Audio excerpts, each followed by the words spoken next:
Cari telespettatori, ben arrivati a un altro appuntamento del Gusto della Terra. Mi trovo in una fattoria, in una stalla nel cuore della Marca trevigiana.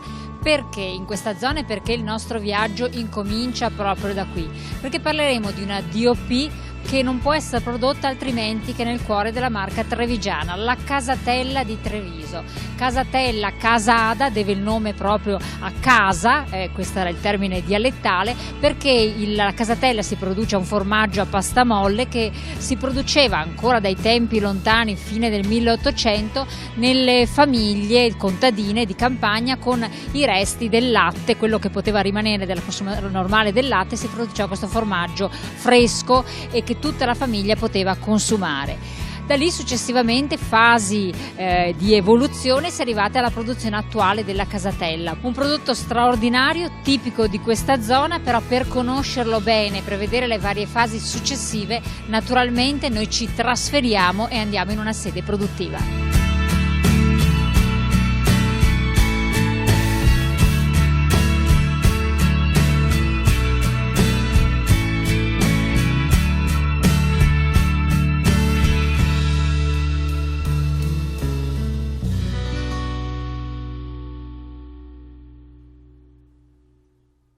Allora, siamo entrati in una sede produttiva, naturalmente nel cuore della provincia trevigiana, per incontrare il presidente del consorzio Casatella Trevigiana DOP, Lorenzo Brugnera. Presidente, grazie di ospitarci, perché poi è anche la sua azienda, ma lei rappresenta quante realtà produttive? Noi in provincia di Treviso siamo 13 che produciamo la Casatella Trevigiana DOP, di cui 11 sono certificati. Cosa vuol dire essere certificati?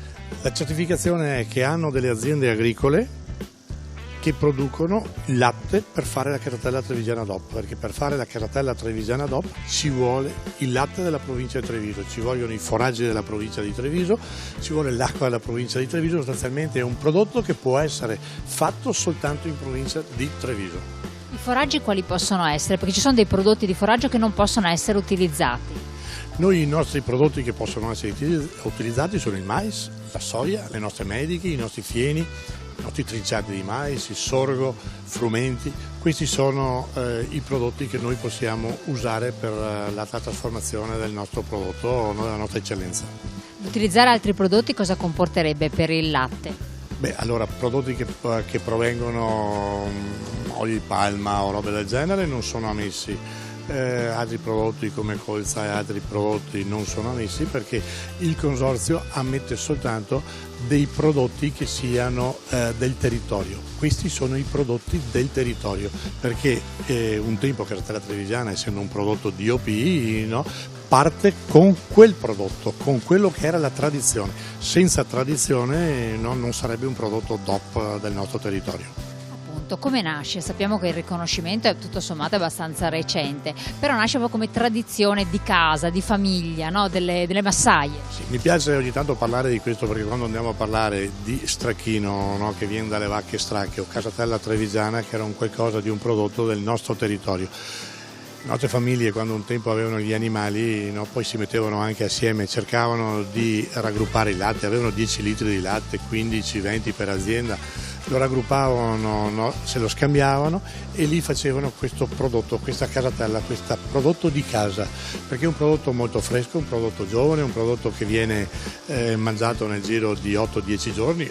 Oggigiorno con le nuove tecnologie, perché parliamo solo di tecnologie di grande pulizia, abbiamo una shelf life più lunga che va sui 20 giorni, mentre che una volta era un prodotto che veniva fatto in giornata e si consumava nel giro di 2-3 giorni. Parliamo ancora un attimo del prodotto all'origine e quindi delle vacche.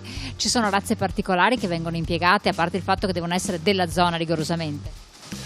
Credo che il nostro territorio esprima fortemente, cerco di portare un concetto, nel momento in cui stiamo parlando di prosecco è il prodotto del territorio, ha queste caratteristiche perché la terra, perché l'acqua, perché quello che è l'aria dà questa caratteristica. Io credo che la caratteristica di questo latte della Marca trevigiana del nostro territorio abbia questa marcia in più, che naturalmente poi, no, è seguito da tutta una certificazione che con il consorzio noi seguiamo i nostri allevatori, no?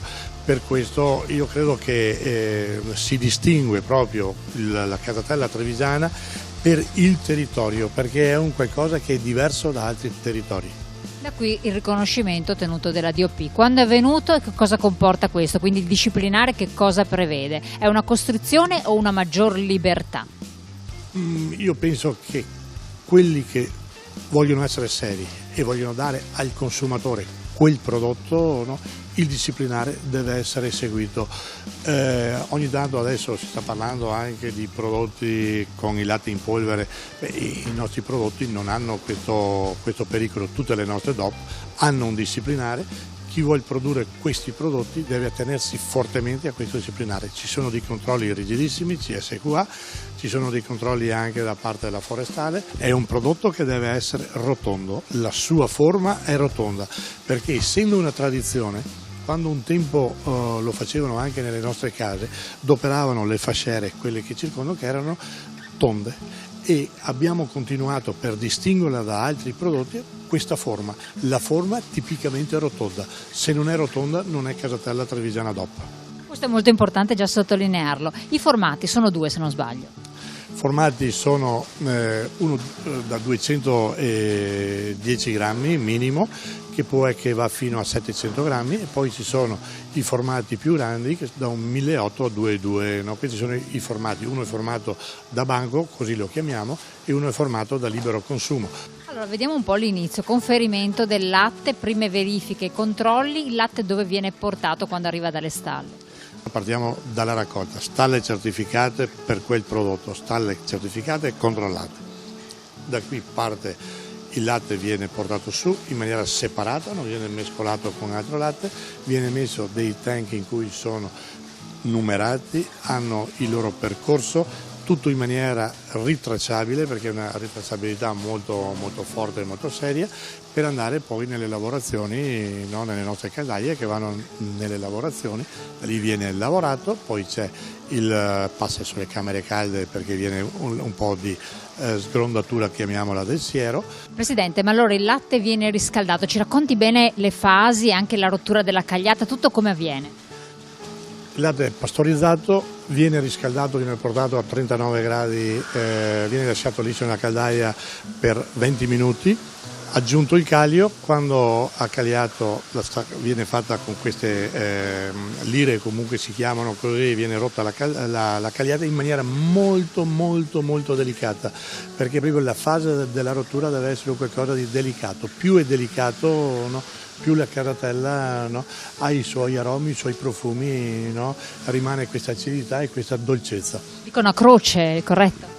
Dicono a croce, è correttissimo, perché prima passa da una parte e poi passa dall'altra, no, questa è la rottura, ma in maniera delicatissima, perché quando che viene la rottura non deve venire uno sfibramento, deve venire proprio solo un taglio, che poi quando viene scaricata il siero esce, sgronda molto bene, no, esce e lei poi si matura. Conforme alla temperatura passa in una camera calda, viene i suoi rivoltamenti, perché ha tutto un suo procedimento dei rivoltamenti, no? Saline, e poi la maturazione di quei 4-5 giorni prima di passare al confezionamento. È un prodotto freschissimo, delicatissimo, si fa in pochissimo tempo. Sì, perché ma proprio anche tutte le procedure dei passaggi, non è che uno dica ma sì, tanto un po' più, un po' meno. Qui si guardano i secondi. Naturalmente il latte, che è un latte selezionato, no, si auspica sempre che poi cambia da un po' di stagione, no, che qualcuno magari dice ma come mai? Perché la stagionalità, anche se l'alimentazione dei nostri animali è costante, però la primavera, l'autunno, no, l'inverno, l'animale cambia, perché è un qualcosa che viene il latte viene da un animale vivo, e l'animale, no, come anche noi umani, no, ci difendiamo dal freddo, dal caldo, ci comportiamo in maniera diversa. Dicono che sia più saporita quella invernale per il tipo di alimentazione un po' più secco, è corretto? No, allora diciamo che i nostri alimenti sono costanti tutto l'anno, no, perché diciamo che non abbiamo differenze, è proprio le temperature della stagione che cambia, l'animale si comporta in maniera diversa. Più è caldo, più l'animale cerca di difendersi con la respirazione, con il suo modo di respirare, e naturalmente anche il latte magari può avere un po' una caratteristica diversa. L'animale d'estate ha meno grasso, mentre che d'inverno ha più grasso, perché d'inverno deve produrre più energia anche per se stesso per stare più caldo, mentre che d'estate, come noi che mangiamo verdura, anche lui vorrebbe mangiare verdura, ma l'alimentazione che noi diamo no, è sempre quella. Questo è un patrimonio del territorio, riconosciuto oggettivamente, forse non conosciuto ovunque, ha una difficoltà anche di esportazione vista la delicatezza e la brevissima durata del prodotto. Sì, però noi la grande forza che porta questi caseifici di andare in giro, di portarlo adesso a Roma, a Milano, che lo stiamo facendo conoscere, è la costanza di farlo avere nei banchi di consumo. La gente che lo comincia a assaggiare ce lo richiede, quando andiamo per le fiere ci dice ma dove possiamo trovare questo prodotto? All'ultima fiera di Milano qualcuno mi diceva io sono spagnolo, dove lo posso trovare? Magari dovremmo portarlo anche in Spagna, ma in questo momento non c'è, lo stiamo facendo conoscere al nostro territorio. È un prodotto che è nato circa, la voglia di fare la DOP è partita 16 anni fa, 10 anni di iter tra provincia, regione, Stato ed Europa per avere la denominazione di casatella trevigiana DOP. Oggi abbiamo 6 compleanni che abbiamo fatto, no? 6 anni che è DOP, no? È una soddisfazione per il territorio, è una soddisfazione ma non solo per noi caseifici che trasformiamo per l'allevatore, ma io credo che sia anche una soddisfazione per quello che è veramente il territorio, gli abitanti della provincia di Treviso, perché quando andiamo in giro con il prosecco, la casatella DOP, andiamo in giro con il radicchio DOP, io credo che sia qualcosa di importante.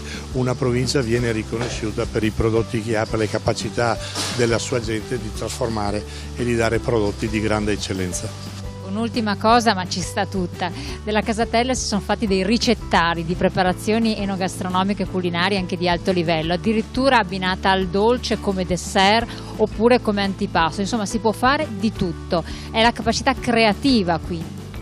Sì, a volte mi stupisco anch'io quando trovo qualcuno che la elabora, no, in maniere che poi è sempre piacevole, perché è piacevolissima tal quale com'è, con un po' di olio d'oliva o con una fragola o con degli asparagi sopra, no? Ma nel momento viene messa nella pizza, viene messa nei risotti, può essere messa negli involtini e via dicendo, perché lei è delicata, essendo un prodotto delicato, no, si sposa benissimo con qualsiasi cibo, che sia carne, addirittura pesce, no, perché andiamo anche sui ristoranti di pesce, mettono la casatella, gli dà freschezza, gli dà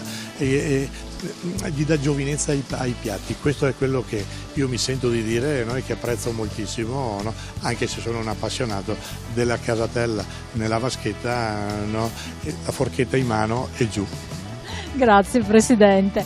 E allora con questo chiudiamo anche il nostro capitolo dedicato alla scoperta di un'altra DOP della nostra regione del Veneto, la casatella rigorosamente DOP, tutelata e controllata dal Consorzio di tutela, rigorosamente dell'area trevigiana, che però abbiamo sentito si può trovare anche oltre. E con questo io vi auguro buon appetito, buona casatella a tutti.